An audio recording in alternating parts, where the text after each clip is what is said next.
Bismillahirrahmanirrahim. Assalamualaikum warahmatullahi wabarakatuh. Waalaikumsalam warahmatullahi wabarakatuh. Ya, kita lanjutkan materi kita mengenai metodologi riset. Siang tadi mohon maaf, saya berbarengan dengan acara PP4 ya. Ngurusi mengenai itu biasa perceraian, pernikahan itu kan. Saya ketempatan jadi pengurus pusat. Ketuanya kan Prof. Nasaruddin Umar. Saya di divisi bimbingan, konseling, mediasi dan mediasi dan advokasi. Ya, sehingga tadi sampai ada yang dalil manjanda wajada gitu tadi. Gara-gara ngurusi masalah janda-janda itu kan. Manjanda waduda. Oh, manjanda waduda ya. Wahu Rifai ya. Hadisnya Rifai. Imam Rifai kan ada kan? Jangan gitulah. Oke ya. Nah sekarang apa yang perlu kita diskusikan? Apa praktek, contoh gitu atau bagaimana? Terserah. Kalau tidak salah. Berpikir itu Pak Dokter. Apa? Membentuk dari variabel Kerangka. apa breakdown dari kerangka berpikir itu tadi. Oh itu ya. Oke. Kemudian Prof, kalau nggak salah kemarin katanya novelty juga. Novelty. Iya, kemarin Prof mau menyampaikan tentang novelty. Novelty kemarin kan bisa diterapkan dari integrasi itu kan sudah kan? Sudah kebaruan. Saya kira sudah itu kan novelty itu. Kan ada 4 cara menemukan novelty itu. Bisa melalui integrasi, bisa melalui localism gitu ya. Sudah Prof. Iya sudah kayaknya. Oke ini dulu kalau gitu. Saya ingin ke sini dulu. Oke. Jadi dari hulu sampai hilir gitu ya, kira-kira gitu ya. Coba perhatikan satu slide ini aja. Ini adalah mata rantai penelitian kuantitatif. Ini contohnya ya, contoh mengenai sabar. Dari mana Pak kita itu? Ya kita dari awal atau dari ujung atau dari awal, kira-kira gitu. Kalau mulai dari awal, kita bacanya dari bawah. Tapi kita dari ujungnya, kita baca dari atas. Teorinya adalah dari awal dulu. Berarti pertama yang perlu Anda jelaskan sejelas-jelasnya adalah apa pengertian sabar. Anggap baca variabel kita itu sabar gitu ya. Sabar adalah kemampuan mengendalikan diri dari musibah sembari memperbaiki diri dengan menjalankan perintah dan menjauhi larangan. Lalu sabar itu setelah dilihat aspeknya ada 3 dari definisi tersebut. Apa itu? Sabar dari musibah, sabar tinggalkan larangan, dan sabar jalankan perintah. Berarti dengan definisi tersebut kita nanti bisa buat definisi operasional di bab 3. Bab 3 nanti gini kira-kira ya. Misalnya yang kita ukur itu taruhlah ibu atau bapak atau keluarga atau orang tua yang memiliki anak ABK. Ya tentunya punya anak ABK itu kan nggak gampang gitu kan. Dibutuhkan salah satu variabel itu kan kesabaran. Sabar misalnya gini, judulnya self-acceptance, penerimaan diri, atau gini, faktor-faktor yang mempengaruhi self-acceptance ya self-acceptance bagi orang tua yang memiliki anak berkebutuhan khusus. Nah, ternyata penerimaan diri orang tua terhadap anak yang berkebutuhan khusus itu dipengaruhi oleh salah satunya sabar. Nah, bagaimana Pak cara menyusun sabar atau bagaimana Pak cara menyusun penerimaan diri itu? Pertama harus dikemukakan dulu pengertian sabar, pengertian penerimaan diri. Ini pengertian namanya istilahnya itu pengertian definisi konseptual yang diturunkan dari beberapa teori atau definisi yang dikemukakan oleh para ahli. Nanti di bab 3-nya akan bunyinya gini. Definisi operasionalnya. Sabar adalah kemampuan mengendalikan diri pada orang tua yang memiliki anak berkebutuhan khusus dari segala musibah sembari memperbaiki diri dengan menjalankan perintah dan menjauhi larangan. Nanti ada terusannya. Sabar diukur dengan skala sabar. Berarti Anda kasih kode SS, ya, skala sabar itu. Dengan 3 aspek, yaitu aspek sabar dari musibah, aspek sabar tinggalkan larangan, dan 3 aspek sabar jalankan perintah. Nah itu. Sabar diukur melalui skala Likert. Itu nanti seperti itu definisi operasionalnya. Jadi ini tinggal ngulang aja, cuma ditambahkan kata-kata subjeknya yang kita teliti. Jangan mengatakan objek ya. Orang kita teliti jangan objek. Objek itu lebih ke barang. Tapi kalau orang responden itu subjek. Responden itu seringkali kita sebut sebagai subjek. Nah, dari pengertian ini kita sudah tergambar pengertian tahu, aspeknya tahu. Maka kita bentuklah blueprint atau istilah lain adalah kisi-kisi. Nah, kisi-kisinya ini ya, kisi-kisinya yang sudah Anda lihat ini ya. Nomor 1, nomor 2, nomor 3 ada aspek sabar dari musibah, sabar tinggalkan larangan, sabar melaksanakan perintah. Ternyata aspek itu indikatornya bukan satu, banyak dari beberapa referensi yang sudah kita baca. Gitu kan? Pertama, sabar musibah itu ada di sini ada 3 indikator. Menahan diri akan egosentris, tahan banting akan kesusahan, memberi makna dalam musibah. Lalu apa kita bikin skala? Skala itu ada 2 macam, ada favorable, ada unfavorable. Apa Pak maksudnya Pak? Favorable itu yang positif. Yang positif. Kalau unfavorable itu yang negatif. Misalnya kalau ukur sabar, indikator menahan diri akan egosentris. Contohnya ini, di sebelah itu, contoh instrumen. Saya mengutamakan orang tua dalam antrian. Karena apa? Dia bisa menahan diri akan egosentris. Itu salah satu contoh instrumennya. Saya mengutamakan orang tua dalam antrian. Ya. Kalau dia menjawab sangat sesuai, berarti 5. Skornya 5. Coba lihat di atas itu. Ketepatan orang pertama itu jawab 4 ya. Lihat yang atas, ya ini ya. Responden nomor 1, item nomor 1. Ketepatan dia jawab 4, berarti dia sesuai. Ada 5 ya. Sangat sesuai itu 5, sesuai itu 4, agak sesuai itu 3, tidak sesuai itu 2, sangat tidak sesuai itu 1. Ini jawab 4, berarti dia jawab yang di checklist itu adalah yang sesuai. Nah, gitu. Oke ya, jadi itu contoh daripada favorable. Sekarang contoh, Pak, kenapa Pak kok pakai unfavorable, Pak? Apakah penting Pak unfavorable itu? Penting. Supaya apa? Supaya kita tahu ya bahwa memang yang kita tulis itu ya tidak dijawab asal-asalan oleh responden. Khawatir kalau sore-sore Anda ngasih item-item itu pada orang di mana orang itu sudah tanggal tua, udah malam Jumatan gitu ya, udah boro-boro ngisi angket itu ya, mendingan cepet pulang gitu kan, persiapan malam Jumat gitu kan, yasinan maksudnya, jangan diartikan macam-macam ya, malam Jumat ya malam yasinan gitu kan, kira-kira gitu.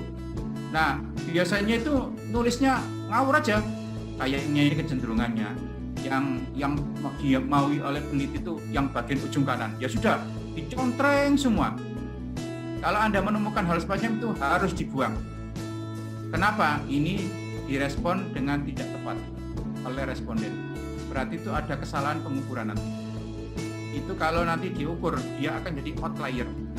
Outlier itu datanya, semua orang nilai rata-rata itu kalau dijumlah keseluruhan, sabarnya itu skornya 70, ada yang 80, ada ini enggak 110 gitu. Semuanya jawab cocok semua. Wah, ini enggak setuju. Itu enggak tepat itu. Makanya dibuang. Tapi kadang-kadang gini, Pak, enggak usah lah Pak pakai unfavorable Pak, semuanya favorable. Oke, enggak apa-apa. Tetapi saya sarankan di dalamnya itu ada soal jebakan. Apa itu? Ya, supaya untuk meneliti apakah betul-betul responden itu menjawab dengan tepat skala yang Anda berikan itu. Misalnya yang saya contohkan kan gitu kan, ibuku benar-benar seorang perawan tulen gitu ya. Tiba-tiba dia jawab sangat sesuai, buang aja itu, berarti dia nggak baca itu. Perlu ada gitu. Itu tidak masuk dalam kelompok item ini, cuma itu item jebakan. sebelum baca yang lain, baca itu dulu. Kalau itu dia nggak setuju, oh berarti orang ini baca ini, terus dipakai. Tapi kalau orang itu sangat sesuai, buang aja, berarti itu ngawur. Nah gitu. Oke. Sekarang contoh lagi misalnya ya, contoh yang nomor 2. Nomor 2 itu unfavorable kan, menahan diri akan egosentris. Berarti cari kata-kata yang tidak mencerminkan sabar. Kalau variabel kan yang mencerminkan sabar ya. Kalau unfavorable itu kata-kata yang tidak mencerminkan sabar dalam indikator menahan diri akan egosentris. Maka pernyataannya, instrumennya adalah saya menuntut perlakuan istimewa ketika mengurus KTP. Berarti dia nggak sabar, egosentris itu. Kalau dia jawab sangat sesuai, berarti nilainya malah bukan 5, malah 1. Kalau dia jawab sangat tidak sesuai, nilainya malah 5. Kenapa? Karena ini adalah pernyataan unfavorable. Paham ya itu ya? Paham ya mengenai unfavorable, favorable ini kan? Ya gitu. Ketepatan orang pertama ini, orang pertama coba lihat yang atas itu. Item 2. Dia menjawab 5. Berarti dia merespon pernyataan saya menuntut perlakuan istimewa ketika mengurus KTP, berarti dia responnya sangat tidak sesuai. Sehingga apa? Nilainya 5. Loh, itu kan sangat tidak sesuai, Pak. Nilainya lainnya. Iya, karena posisinya item ini adalah unfavorable. Menanyakan dari kebalikannya jadi sabar. Berarti dia nggak setuju dengan perlakuan istimewa. Maunya apa? Ya biasa-biasa aja, ngantri gitu, nggak usah istimewa. Nah, gitu ya maksudnya ya. Dan seterusnya. Nah, ini ya, taruhlah ya, apa namanya? Ini ya, coba responden nomor 1, nomor 2, nomor 3. Itemnya juga ada 9, item 1 sampai 9. Lalu ini ada skor sabar terakhir, 41, 37, 37 gitu. Nah, berarti kita sudah dapat skor. Jadi 41 itu dari mana, Pak? Nah, sekarang kita balik dari ujung. 41 itu adalah akumulasi dari jawaban responden. Mulai item 1 dijawab 4, item 2 dijawab 5, item 3 jawab 3, dan seterusnya sehingga akumulasinya 41. Dari mana Pak 4 itu, Pak? Yang item 1 responden pertama, ya dari jawaban responden 1 tentang item 1 ya, yang contoh yang apa? Instrumennya berbunyi saya mengutamakan orang tua dalam antrian. Dari mana Pak kata-kata itu? Kata-kata itu adalah dari mengukur favorable nomor 1, skala nomor 1. Ternyata itu mengukur indikator menahan diri akan egosentris. Menahan diri akan egosentris itu bagian dari sabar dari musibah. Sabar dari musibah adalah bagian dari aspek sabar. Aspek sabar adalah bagian dalam pengertian sabar. Nah, itu kan beruntun semua jadinya. Beruntun. Kira-kira itu ya. Tuh. Nah, kalau mau simulasi ayo, misalnya mau coba misalnya mau simulasi atau langsung. Ini bagaimana prosesnya kalau angka-angkanya sudah dapat. Atau coba ya kita bikin ya. Kita bikin nah. Oke, kita bikin apa? Coba aja ya. Ini kita bikin apa namanya? Simulasi. Sekarang kita akan membuat apa namanya?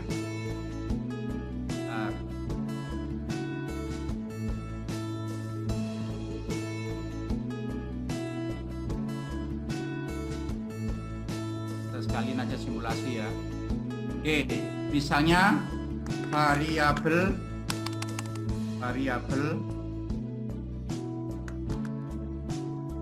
syukur. Nah, contohnya gitu. Anggap aja gitu ya, variabel syukur. Lalu di sini ada 3 aspek. Oke, misalnya syukur dengan lisan, syukur dengan hati, syukur dengan perbuatan. Ya, anggap aja gitu. Ini saya merger, artinya anggap aja nanti indikatornya ada 2 ya. Anggap aja indikatornya ada 2. Oke, ini apa? Lisan itu membaca hamdalah. Hanya gitu ya, ini indikator. Ini aspek, ini indikator. Indikator membaca hamdalah. Yang kedua, lisan itu ucapan terima kasih. Nah, misalnya gitu kan. Itu kan untuk mengetahui orang itu bersyukur tidak kan, ini kan secara lisan. Dengan hati merasa senang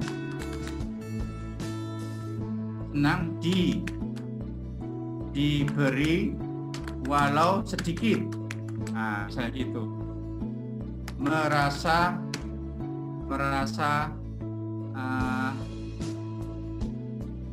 senang memberi, ya, meskipun apa ya, meskipun banyak gitu ya, meskipun banyak. Dia hartanya akan berkurang, tapi malah dia nggak ada masalah, itu senang-senang aja.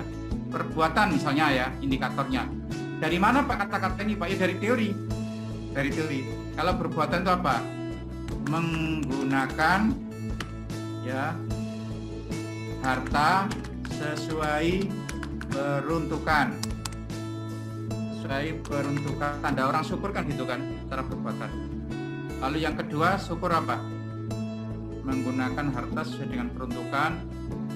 Kalau perbuatan yang kedua, berbagi. Orang bersyukur itu artinya berbagi dengan yang lain. Oke. Lalu apa? Di sini dikasih apa namanya, tanda tadi.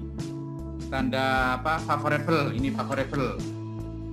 Favorable, ini unfavorable. Unfavorable. Oke, taruhlah di sini agak ada angka 1, angka 2, angka 3, angka 4, angka 5, angka 6, 7, 8, 9, 10, 11, berarti ada 12 item. Ini total ya, ini total. Tuh. Oke. Coba bikin satu item saja masing-masing ini. Coba kita ini, silakan. Coba bagaimana item syukur itu? Anda boleh nomor 1, boleh nomor 2, boleh nomor 8, boleh nomor 11, silakan. Contohnya kayak apa? Silakan. Karena intinya kuantitatif menurut saya itu di sini. Kalau di sini sudah dapat, udah gampang itu. Tinggal nyebar, tinggal gampang tuh. Statistiknya nanti gampang. Justru di sini itu yang paling sulit kalau menurut saya itu. Silakan kita simulasi aja ini.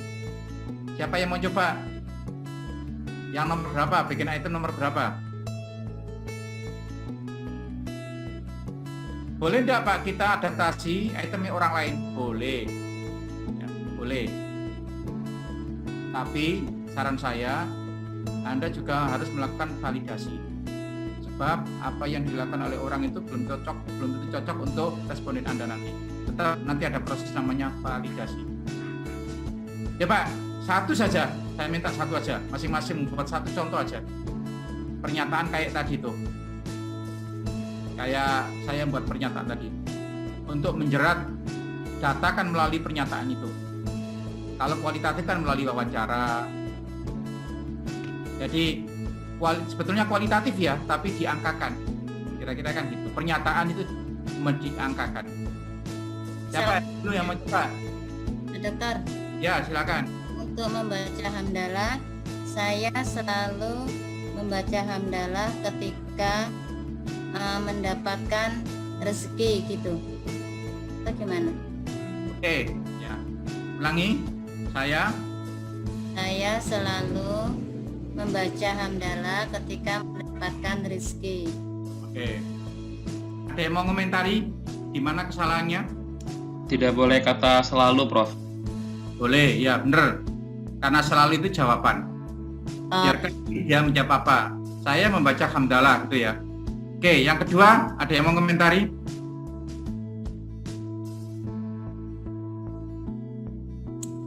Ayo Pak An, orang kuantitatif ini. Ada itu ya. Menurut saya ada itu. Ulangi Bu Dina. Ya membaca hamdalah ketika mendapatkan rezeki. Dari segi kalimatnya sudah benar itu, tapi ada sesuatu yang nggak pas menurut saya ini. Nggak pasnya, pasti orang akan jawab sangat sesuai. Pasti. Kenapa demikian? Karena pertama ya, pernyataan sangat normatif itu. Sangat normatif, terus tidak ada stimulusnya. Mestinya orang baca hamdalah itu karena ada stimulus. Yang itu menunjukkan bahwa dia itu layak untuk dikasih label bahwa dia adalah termasuk orang bersyukur. Ya, semua orang kalau dikasih rezeki ya baca hamdalah kalau orang Islam, begitu kan? Nah, harus dikasih stimulus. Apa stimulusnya itu? Sekalipun sedikit rezeki yang saya terima, yang diterima, saya tetap membaca hamdalah, misalnya gitu. Nah, itu ada apa namanya? Stimulusnya. Ada jawaban, kemungkinan responden bisa menjawab iya atau tidak gitu ya? Iya gitu, karena sedikitnya itu kan tidak semua orang bisa nerima kan, ya. Meskipun istri saya jelek, tetap akan saya syukuri, tetap saya akan baca hamdalah, misalnya gitu.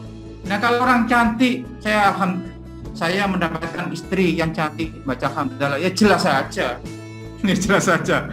Jadi dikasih stimulus ya, stimulus itu, oh berarti betul-betul orang ini menunjukkan syukur gitu kan. Tapi kalau istri nggak boleh disyukuri kan, udah saya bilang kemarin kan, istri kalau disyukuri akan ditambah oleh Allah itu. Sampai itu ya, ada lagi, ngasih contoh satu saja lagi, silakan yang mana saja.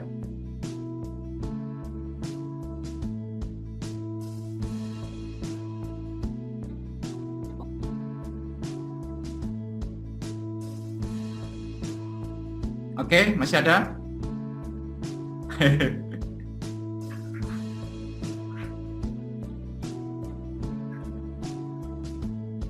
Ucapan terima kasih, Prof. Ya, silakan. Sedikit dibantu, saya pasti ucapan terima kasih. Tadi kan sedikit, Dan, Prof, seolah-olah kok nggak punya kata-kata yang lain gitu ya.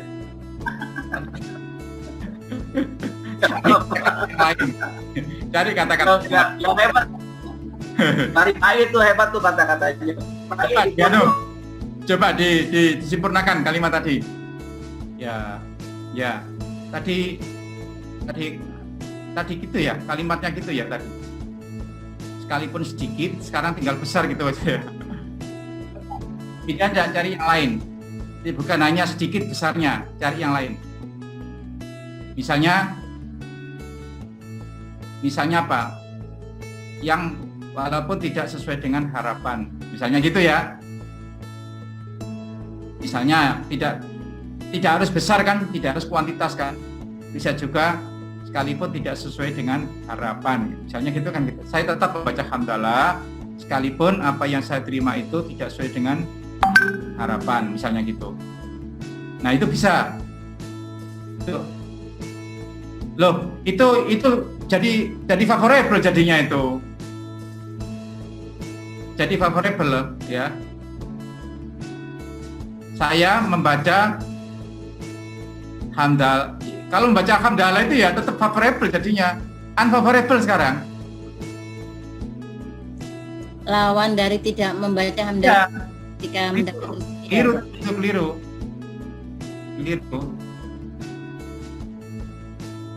Misalnya saya berkata gitu ya, hanya segitu, misalnya gitu ya. Nah itu menunjukkan tidak syukur. Kok hanya segini, ya gitu ya.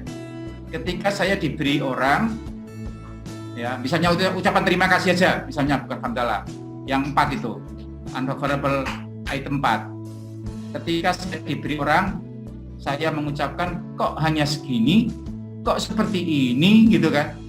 Berarti itu kan nadanya tidak menyenangkan itu kan. Tidak ngucapin terima kasih gitu kan. Jadi tidak harus ya ada kata-kata terima kasih, tidak harus. Yang penting substansinya itu menunjukkan terima kasih gitu kan. Ketika saya diberi orang, saya mengatakan kok seperti ini, kok hanya seperti ini, ya gitu. Nah itu unfavorable itu. Kalau tadi tidak unfavorable, tadi justru favorable. Ada lagi? Oke ya. Nah, sekarang gini. Biasanya di bab 2 itu nanti, walaupun kemarin sudah saya sampaikan, itu akan kita, termasuk salah satu hal yang tersulit adalah kita mencoba memberikan kerangka berpikir. Apa Pak kerangka berpikir itu? Kalau dalam kualitatif itu adanya namanya mind map.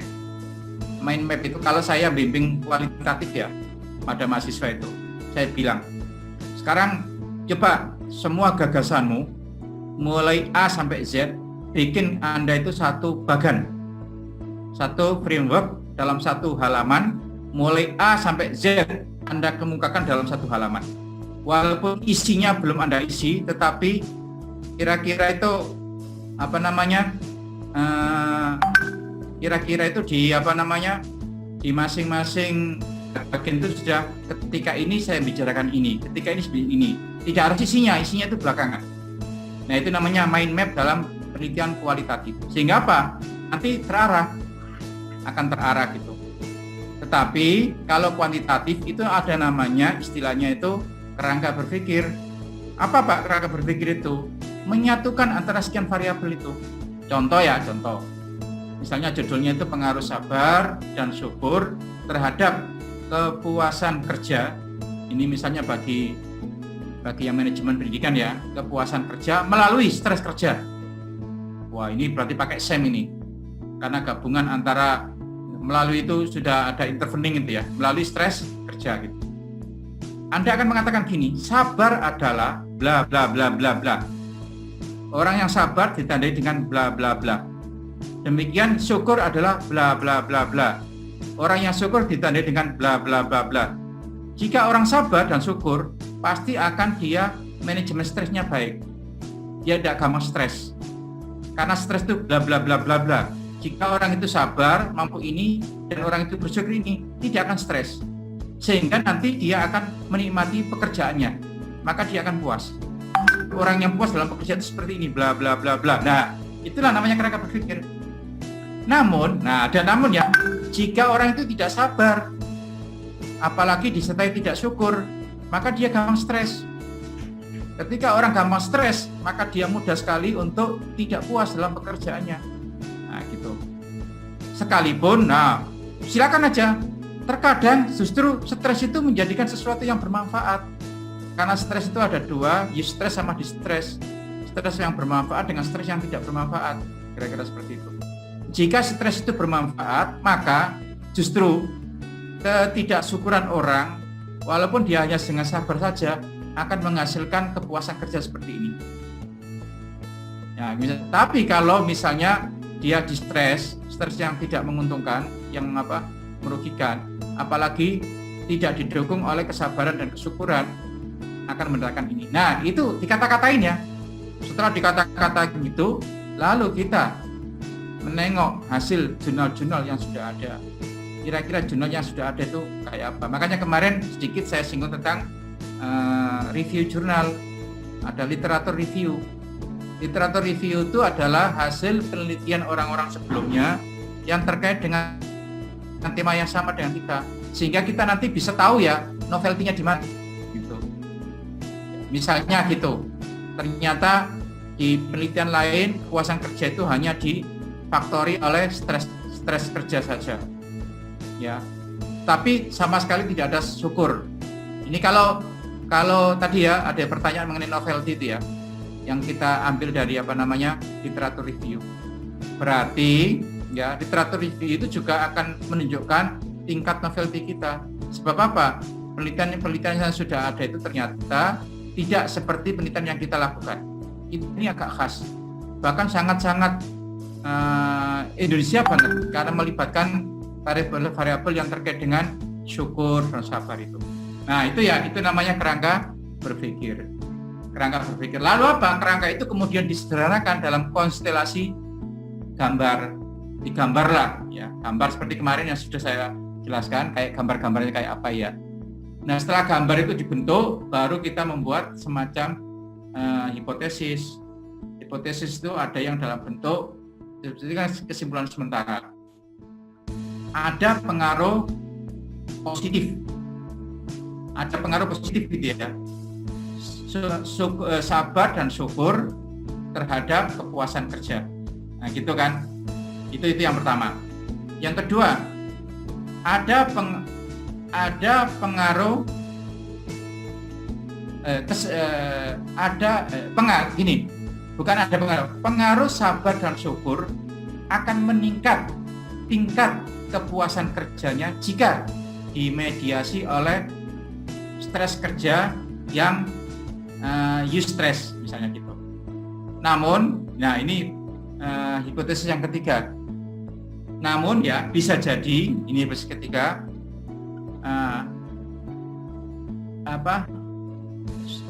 sabar dan syukur tidak atau memperlemah sabar dan syukur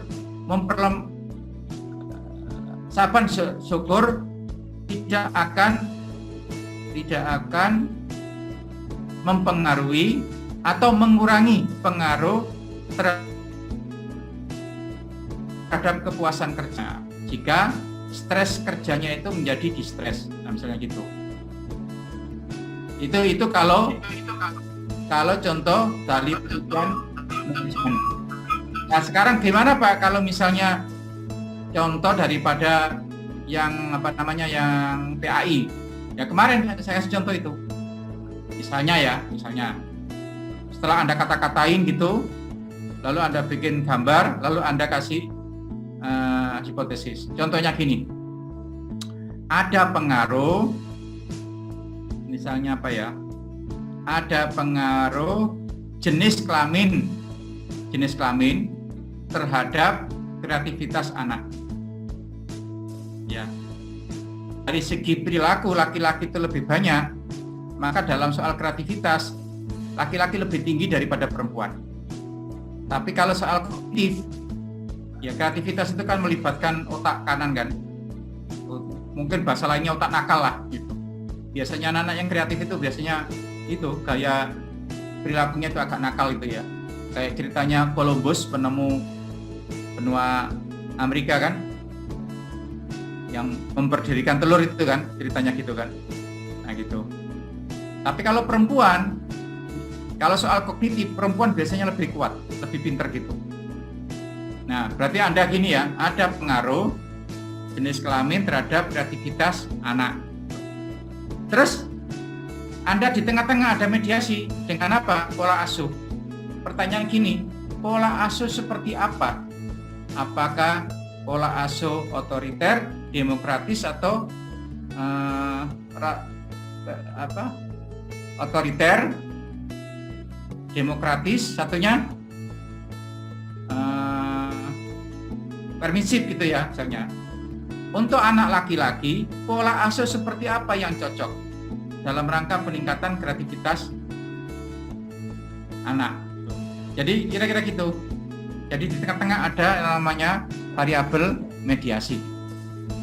Itu namanya, jadi ada pengaruh, atau gini, kata-katanya lebih tepat. Karena hipotesis itu kesimpulan sementara ya, misalnya gini.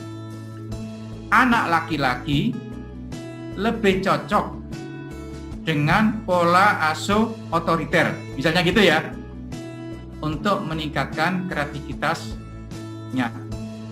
Anak perempuan lebih cocok pola asuh permisif dalam rangka meningkatkan kreativitasnya. Nah itu hipotesis. Kok bisa punya kesimpulan seperti itu Pak? Iya karena itu adalah hasil tadi Anda sudah membahasakan dalam bentuk kerangka berpikir tadi. Kerangka berpikirnya sudah ada tadi. Nah itu nanti akan kita uji ke lapangan. Betul enggak?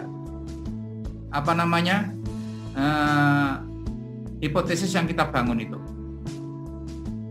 Nah, jawaban itu nanti akan dapat temuan. Oh temuannya seperti ini.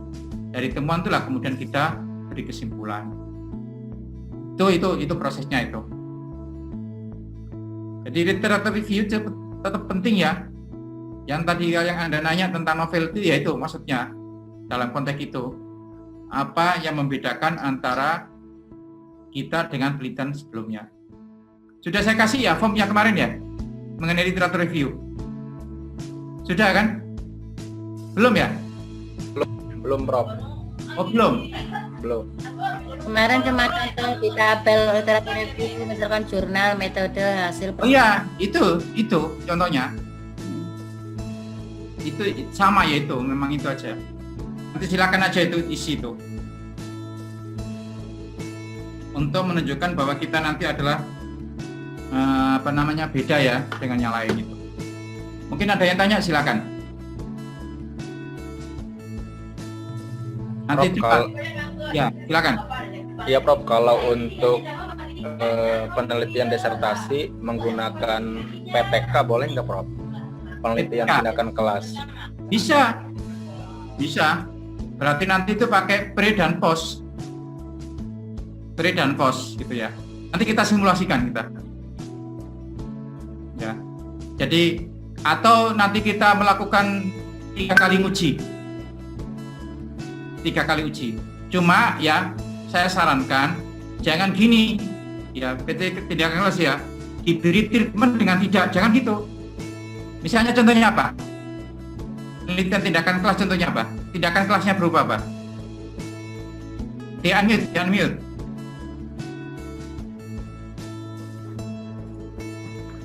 Misalnya intervensinya apa? Itu kan biasanya untuk eksperimen itu kan.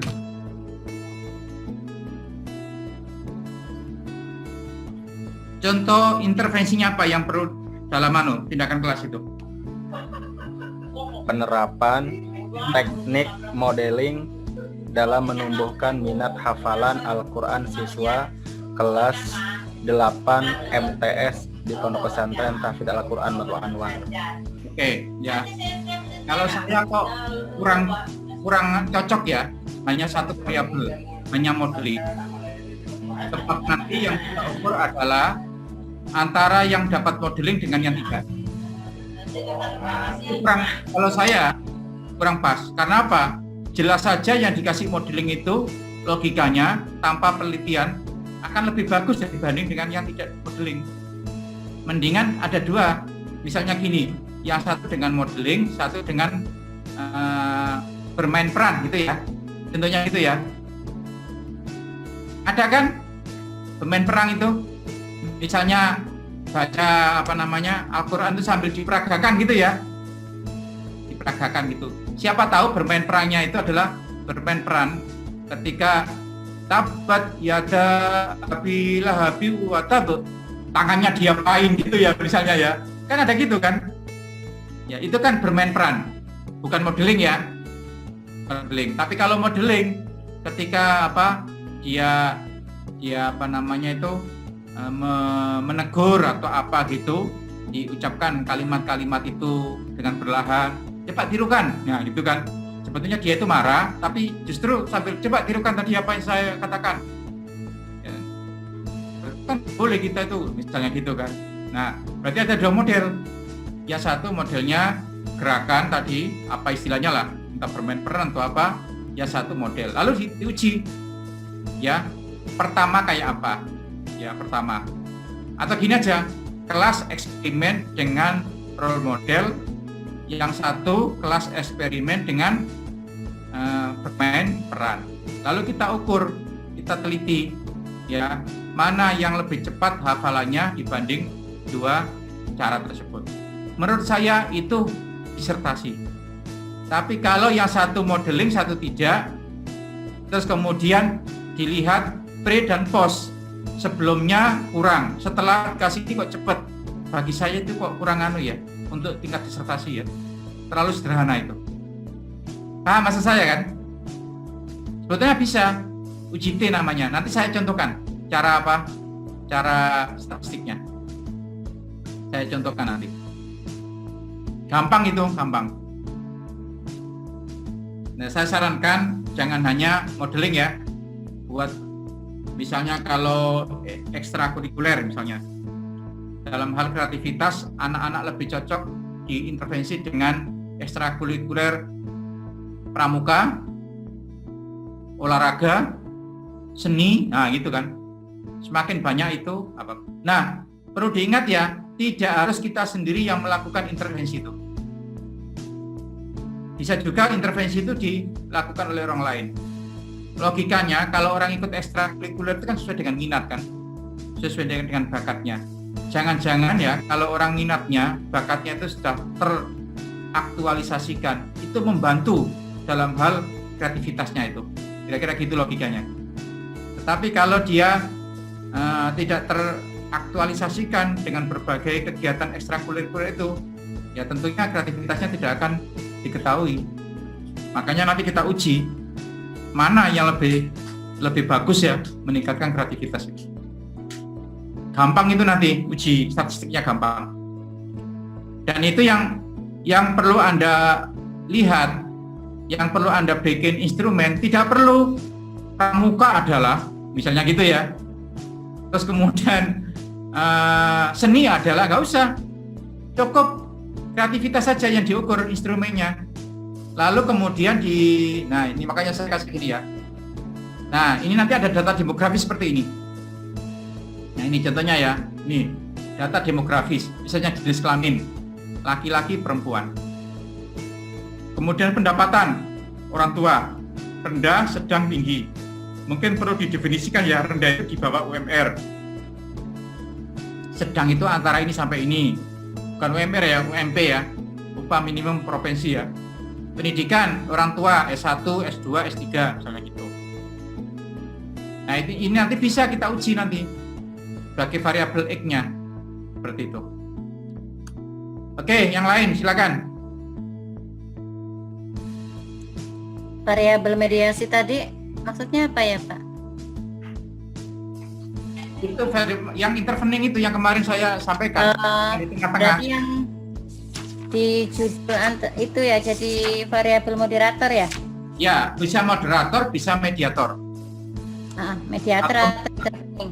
Kalau moderator itu ada dari panah dari bawah ke atas. Dia bisa iya, bisa tidak. Itu moderator. Tapi kalau mediator itu di tengah-tengah persis. Melalui. Yang kemarin saya contohkan itu pengaruh pendapatan terhadap harapan hidup melalui gaya hidup. Logikanya mestinya orang yang kaya, orang yang pendapatannya tinggi, harapan hidupnya lebih panjang karena dia hidupnya senang. Kalau orang itu pendapatannya sedikit, cepat mati karena pusing, kira-kira gitu ya. Itu logikanya gitu. Tetapi di tengah-tengah ada yang namanya variabel gaya hidup. Sekalipun maka konstelasinya, sekalipun pendapatannya tinggi, tetapi gaya hidupnya glamor, tetap nggak akan bisa memperpanjang usianya.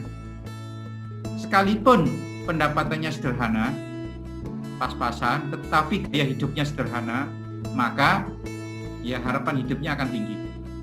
Jadi justru peran mediasi itu sangat kuat sekali di situ, gaya hidup. Nah, nanti kesimpulannya gaya hidup berperan dalam pengaruh ini dengan ini. Nah, gitu-gitu kesimpulannya itu nanti. Oke, nah sekarang ya saya nggak uji validitas sama sebagainya itu kan nanti ada mata kuliah statistik ya. Saya ingin ini aja. Nah ini aja. Coba kita lihat ini. Bentar, saya share ini. Ini SPSS ya. SPSS. Tapi sayang di sini terbatas ya, sehingga nanti cara ngerjakannya nggak terlihat. Coba Anda perhatikan ini. Ini variabelnya. Kebahagiaan, anggap aja kebahagiaan itu dependen variabel ya. Kebahagiaan hidup atau kepuasan kerja boleh, atau prestasi kerja gitu ya. Oke. Kalau gitu saya aja, bentar. Ini saya ganti aja biar lebih enak. Apa yang nanya? Prestasi belajar atau prestasi belajar aja ya? Prestasi. Ya, prestasi belajar aja Pak Dokter. Biar sesuai Bu dengan. Atun ngantuk soalnya. Hah? Bu Atun ngantuk. Ya. Oke, prestasi belajar ya ini ya.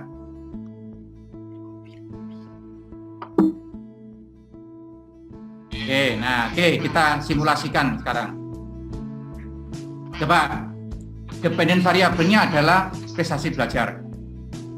Lalu, ya, independent variabelnya adalah sabar, syukur, istiqomah. Stres, ya, stres dalam konteks ini karena gini ya, SPSS itu tidak bisa SEM, nggak bisa. Yang di tengah-tengahnya ada mediator, nggak bisa. SPSS itu biasanya moderator. Nah, kira-kira gini pertanyaannya, apakah ada pengaruh sabar, syukur dan istiqomah terhadap prestasi belajar? Atau kalau Anda MPI, ya, apakah ada pengaruh sabar, syukur dan istiqomah terhadap prestasi kerja? Ya, nah, tengah-tengah nanti ada stres. Stres itu mempertinggi apa memperendah? Kira-kira gitu. Makanya stres itu posisinya sebagai ya moderator, bukan mediator. Karena ini kita pakai program SPSS nggak bisa pakai model SEM atau PET analisis. Bisanya hanya ya menjadikan itu sebagai moderator. Oke ya, saya ini ya. Nah, masalahnya ini Anda nggak bisa lihat ya. Nggak bisa lihat, tapi nggak apa-apa. Ya, bentar.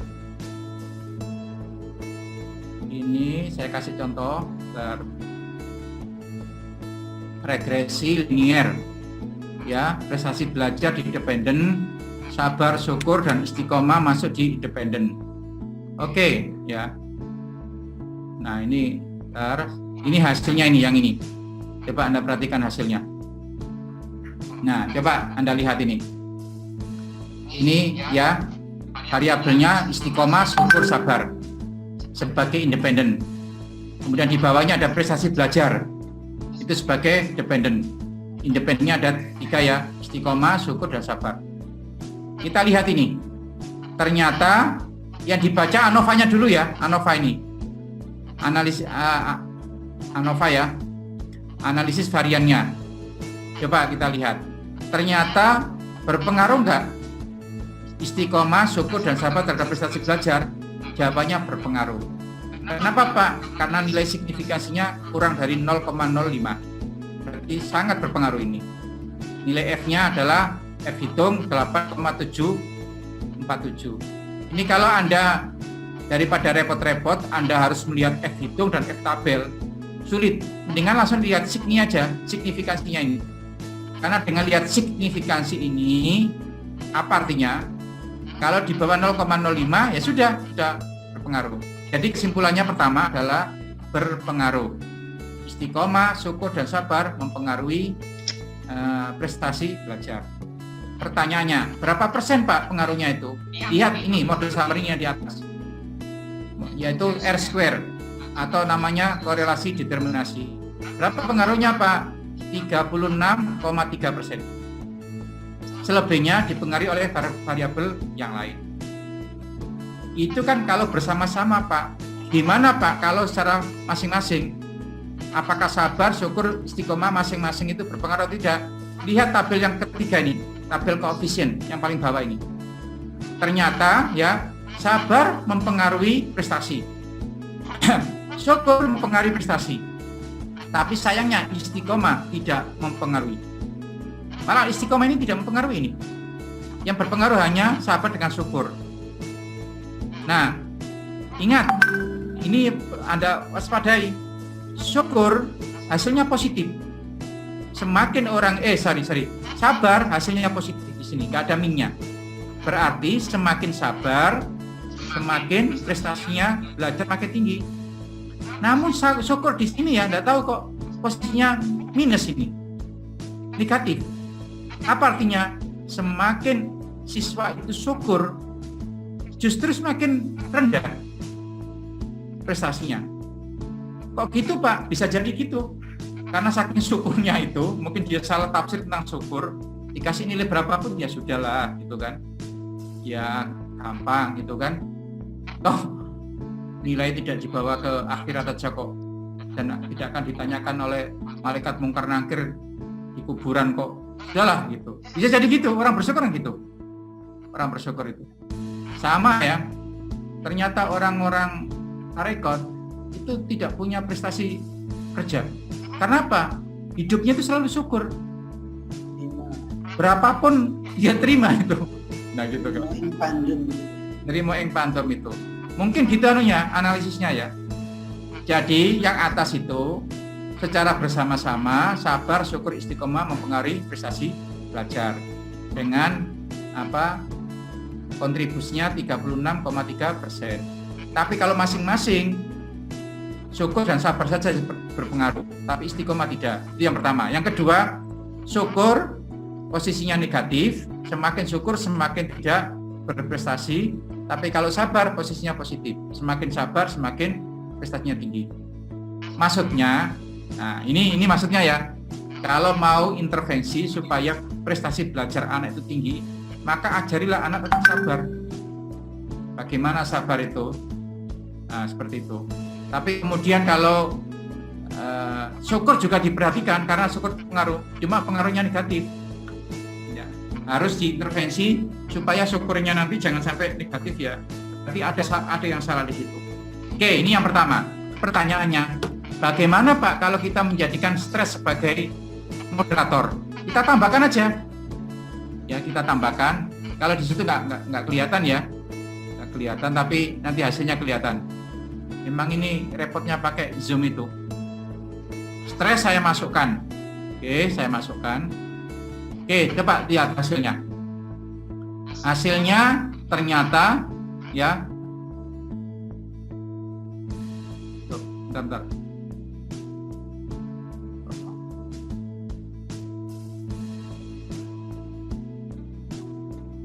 Sabar, syukur.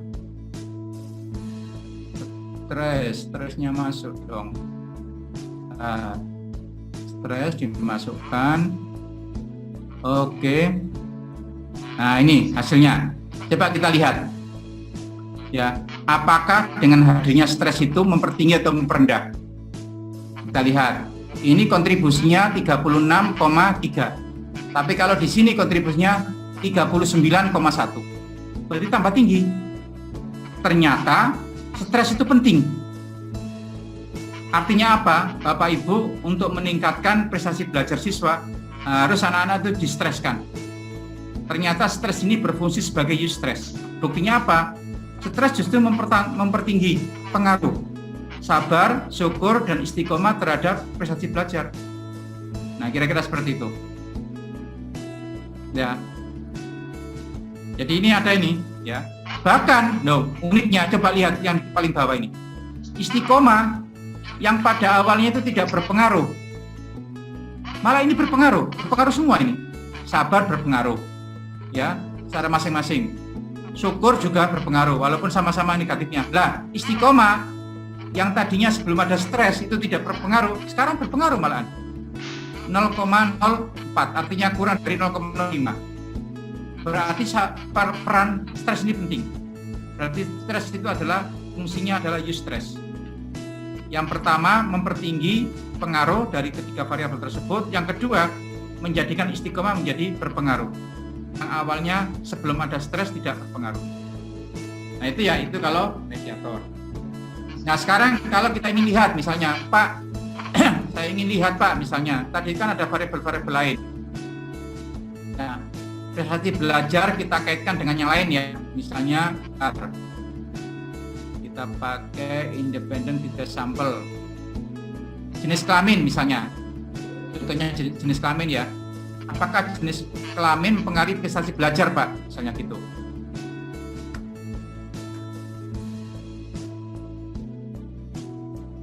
Oke, coba dilihat ini. Ternyata di sini 0,0 ini, berarti pas ini. Berarti jenis kelamin mempengaruhi prestasi belajar. Lalu ditanya, mana Pak lebih pinter Pak antara laki-laki dengan perempuan? Lihat di tes ini, lihat min-nya. Ternyata perempuan lebih tinggi daripada laki-laki. Nah ini apa? Hasilnya bonus ya, bonus. Berarti perempuan prestasinya lebih tinggi dibanding dengan laki-laki. Pola asuh misalnya, gampang ya kalau pola asuh. Pola asuh tadi kan kita tinggal aja kan ngasih data demografis. Biasanya pola asuhnya apa gitu kan. Oke, saya kasih contoh. Apakah ada pengaruh pola asuh terhadap prestasi belajar? Oke, prestasi belajar. Ini pola asuh. Pola asuh kan ada 3 tadi ya. Terus, nah, oke, kita lihat hasilnya. Ternyata tidak berpengaruh. Tidak berpengaruh ya pola asuh otoriter, demokratis, dan permisif. Tidak berpengaruh. Kenapa? Nilai signifikansinya ini lebih dari 0,05. Ya. Tapi di sini ya kalau dilihat dari nilai prestasinya, yang paling tinggi itu justru permisif. Anak yang dilatih dengan permisif itu lebih tinggi prestasinya. Yang kedua demokratis, dan yang paling jelek adalah otoriter. Ternyata otoriter itu ya menjadikan prestasi belajar anak kurang bagus. Tetapi ini nggak bisa dibaca gitu. Karena apa? Karena secara umum tidak berpengaruh. Jadi kira-kira gini, pakai pola asuh apapun nggak ada masalah. Karena pola asuh itu tidak mempengaruhi prestasi belajar gitu. Nah itu ya tinggal gampang, tinggal klik. Nah sekarang kita apa namanya istilahnya, kita padukan dengan kayak model tadi, melalui tadi ya. Saya kasih contoh ya. Nah ini agak apa namanya itu statistiknya. Misalnya prestasi prestasi dengan jenis kelamin ya dan pola asuh. Ya. Kira-kira gini, untuk laki-laki pola asuh apa yang cocok? Kira-kira gitu ya. Apakah dari kedua tersebut? Nah, kita lihat ini.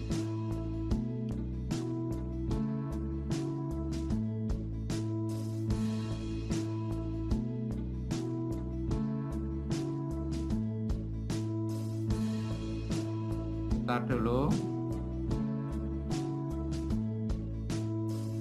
Karena ini statistiknya harus banyak yang harus diklik.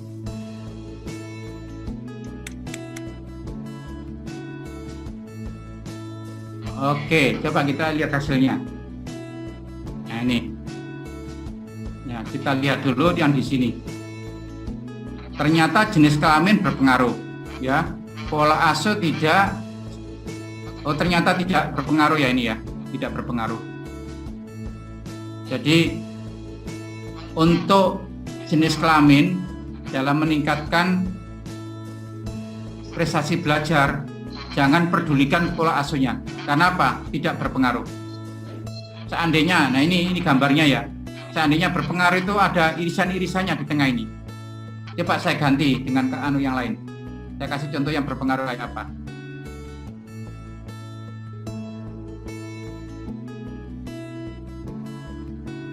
Ini paham teologi. Paham teologi itu Jabariyah Qadariyah ya. Nah, bentar.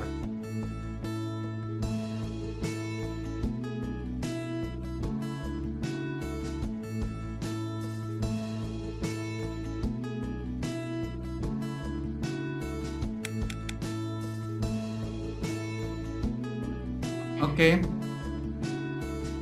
Nah, ini berpengaruh. Coba perhatikan ini. Coba ini ya. Paham teologi jenis kelamin mempengaruhi prestasi belajar. Paham teologi juga mempengaruhi prestasi belajar. Coba lihat ini. Jenis kelamin mana, Pak? Pertama, kenapa Pak kok jenis kelamin mempengaruhi prestasi belajar, Pak? Lihat signifikansinya. Kurang dari 0,05. Paham teologi juga berpengaruh. Interaksi dua-duanya, jenis kelamin dan paham teologi juga berpengaruh. Pertanyaannya, jenis kelamin apa Pak yang apa lebih tinggi prestasi belajarnya? Dilihat di sini. Ternyata perempuan lebih tinggi prestasi belajar daripada laki-laki. Nah sekarang lihat, Qadariyah apa Jabariyah Pak yang bisa mempertinggi prestasi belajar? Lihat linknya ini. Ternyata Jabariyah lebih tinggi nih.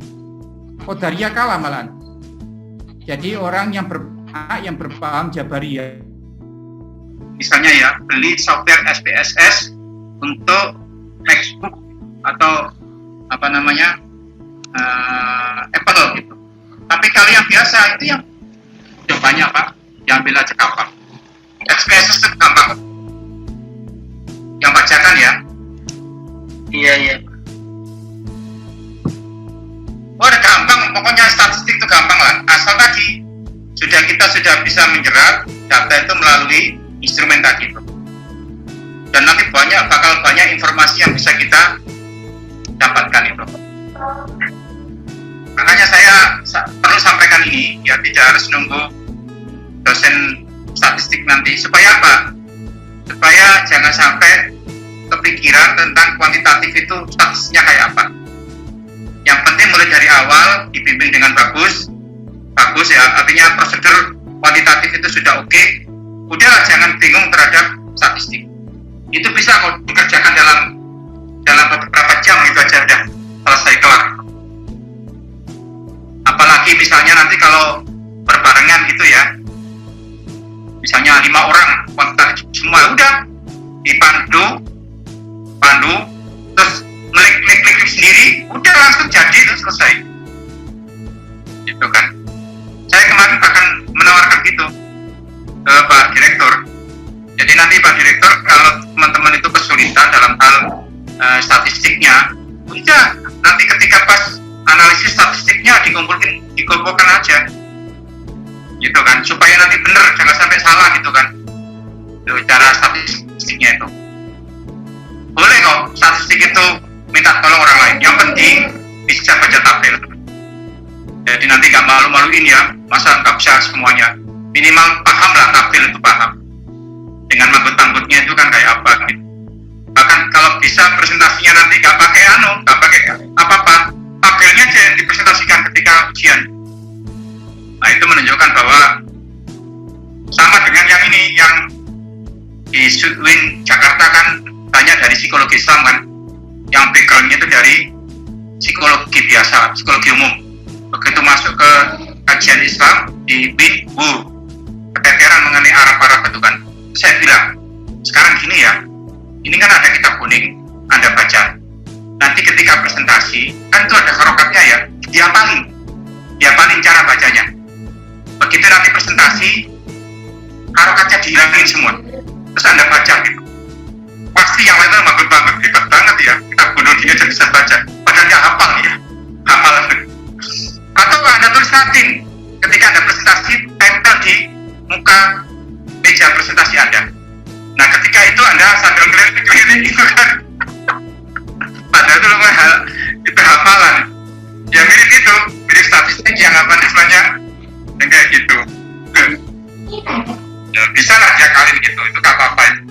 Yang penting bisa baca tabel gitu aja kan. Nah, apa kira-kira nanti yang dibutuhkan kuantitatif ini supaya lebih jadi apa yang dibutuhkan? Kalau masih ada pertemuan lagi, kalau saya sih, bagi saya itu sudah intinya itu kuantitatif itu. Karena yang penting adalah simulasi itu ya coba membuat gitu ya, bikin proposal, terus nanti mungkin bisa dibaca kesalahannya di mana kira-kira. Gini-gini nggak usah banyak teori, sebetulnya teorinya sudah cukup lah. Mengenai berapa Pak jumlah respondennya berapa, itu baca aja, tinggal baca kan, sudah banyak. Pakai apa ya, pakai teknik samplingnya itu pakai random sampling, simple random sampling atau cluster gitu kan, proporsional, gampang, tinggal baca, tinggal aja. Membuat ini Pak Dokter, membuat pernyataan itu mungkin ya kadang kita yang kurang pas begitu. Ya makanya nanti itu kalau membuat itu jangan sendirian. Misalnya ya, saya sarankan ketepatan kelas ini yang kuantitatif 5 orang, gantian aja. Gantian hari ini siapa duluan gitu kan, tapi jangan di rumah, kalau bisa ya di warung kopi atau apa gitu kan, sambil ngopi, sambil canda-canda gitu kan, ini apa ya kalimat yang cocok ya gitu kan ya, sambil mancing juga bisa itu, jangan gitu kan. Mancing apa? Untuk itu hari pertama, besoknya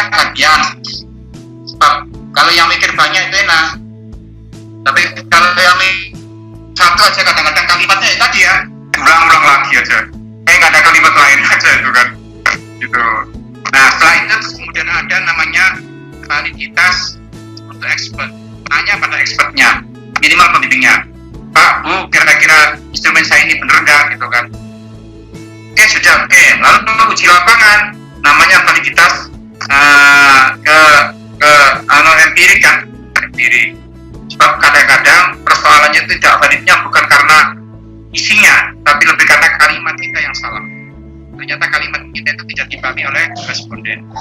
Atau kemarin yang pernah saya ceritakan ya, mahasiswa S1 tentang kebahagiaan hidup santri, mahasiswa S1 buat skripsi meneliti tentang kebahagiaan hidup santri. Santri kan belum nikah, malah apa pernyataannya? Ya, saya menikmati kehidupan seks, ya Pak. Dan itu salah. Kenapa? Dia adaptasi teorinya dari Barat, sekalian instrumennya. Dia lupa bahwa yang diteliti itu mestinya orang dewasa, tapi itu pada santri. Dan lupa untuk, dan anehnya pembimbingnya juga nggak baca, pasti nggak pernah kuliah di S3 itu ya, pembimbingnya itu. Sehingga gitu nggak terbaca ya. Saya menikmati kehidupan seks untuk mengetahui kebahagiaan hidup orang itu salah satunya kan itu, tapi nggak cocok. Nah kayak seperti itu ya, itu berarti tidak valid secara teori ya. Makanya nanti ada expert judgment. Jadi bagaimana penilaian dari para expert, termasuk pembimbing promotor itu bagian dari expert judgment. Oke ya, saya kira itu ya. Makanya coba nanti ya di WA di grup ya, kalau masih ada kesempatan lagi ngajar, apa yang Anda bingungkan tentang kuantitatif itu, nanti bisa 3 hari atau 2 hari sebelum kita kuliah itu di WA. Kebutuhan apa? Di luar negeri itu kan ada 2 model kan, ada model nggak usah kuliah banyak-banyak, hanya kuliah metodologi langsung riset kan ya. Ada juga yang kuliah saja, risetnya nggak begitu, hanya laporan-laporan aja. Nah kita ini repot ya dua-duanya ya, tinggal nyobanya ya riset juga ada gitu. Nah makanya supaya tidak overlap sama yang lain, apa yang Anda butuhkan dari mata kuliah ini silakan aja nanti di WA di grup, nanti akan kita bahas bersama kita.